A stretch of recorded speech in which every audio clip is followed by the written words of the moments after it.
नमस्कार दोस्तों, आज हम बात करने वाले भारत और रूस के बीच हुए उस नए और अनोखे डील की जिसकी वजह से S-400 एयर डिफेंस सिस्टम की अटकी हुई डिलीवरी अब फिर से शुरू हो सकती है। यह डील सिर्फ रक्षा की दुनिया में नहीं बल्कि ग्लोबल ट्रेड मॉडल में भी एक बड़ा बदलाव मानी जा रही है। तो बात कर रहे हैं, भारत ने रूस से कुल 5 S-400 ट्रायम्फ स्क्वाड्रन $5.43 बिलियन में खरीदे थे। इनमें से 3 डिलीवरी भारत को पहले ही मिल चुकी थी, लेकिन 2 स्क्वाड्रन की डिलीवरी पेमेंट विवाद में फंस गई थी क्योंकि रूस पर अंतर्राष्ट्रीय पाबंदियों के बाद डॉलर में ट्रेड लगभग नामुमकिन जैसा हो गया था।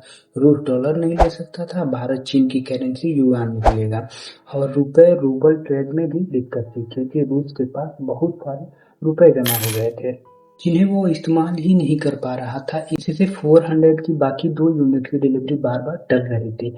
अब इस पेमेंट मॉडल का हल निकाला गया है बार्टर स्टाइल ट्रेड मॉडल से।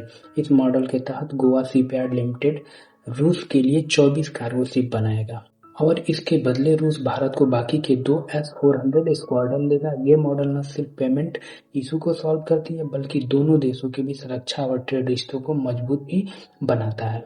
तो ये डील दुनिया को एक चीज साफ साफ दिखाती है कि भारत और रूस दोनों अपने अपने रास्तों से आगे बढ़ने को तैयार है, चाहे ग्लोबल पाबंदियां हो या पेमेंट के चैलेंज।